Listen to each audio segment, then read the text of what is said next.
top 10 worst hurricanes. So far, we've brought you Charlie, the last Cat 4 or higher to hit the U.S. At number 9, the second costliest storm to strike New England, followed by Sandy, which was the second costliest hurricane in U.S. history.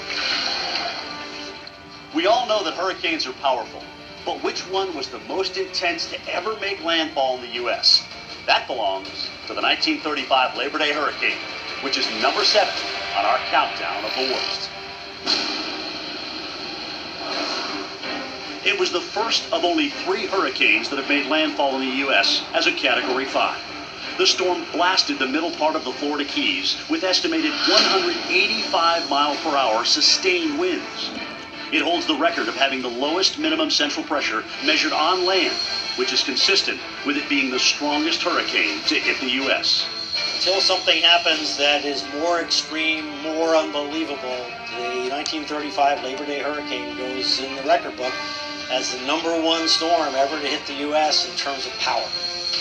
But it wasn't just the wind. Storm surge of approximately 18 to 20 feet swept over the island, demolishing most of the buildings in the area near today's Isla Mirada.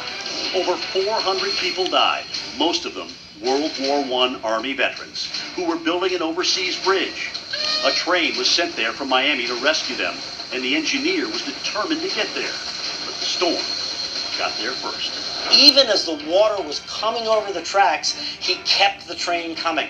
He was delayed by a wire on the tracks, but cleared it with the storm already raging. But when he got to Isla Mirada, that was it. The storm surge came in and swept the train and everything but the locomotive into the water. The veterans were on the next key, and they were swallowed by the surge. The railroad was destroyed and never rebuilt. Within a few years, the overseas highway that the Army vets were working on was completed and links Key West to the mainland today. Just off US 1 in Isla Mirada, a memorial was built to honor the hundreds of veterans and local citizens who died in the hurricane. A lot of the people who were lost in the Keys during the 35 hurricane were washed away. They actually found some of the bodies in Florida Bay and in the Everglades across at the southern end of the Florida Peninsula. There are some reports, I don't know how true they are, some people may have been sandblasted to death. The winds were so strong that the sand may have literally abraded the skin off of people. It's often called Florida's forgotten storm, even though it's the second deadliest cyclone in the history of the United States. At number 6, the 1928 Okeechobee hurricane. It packed winds up to 145 miles per hour as it slammed into West Palm Beach, decimating the city, which had been founded only 34 years earlier. More than 1,700 homes were destroyed, and in today's dollars, exacted $16 billion in damage. And then it hit Lake Okeechobee. And Lake Okeechobee was this massive body of water. It's really like an inland sea. So storm surge was created just like it's created in the ocean or in the Gulf, and that overwhelmed the little levee at the south end of the lake.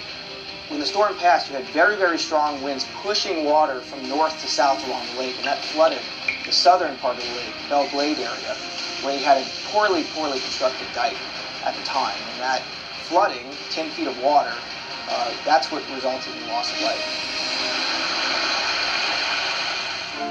It's really impossible to say how many people actually died, but we know it's probably upwards of 3,000 or more.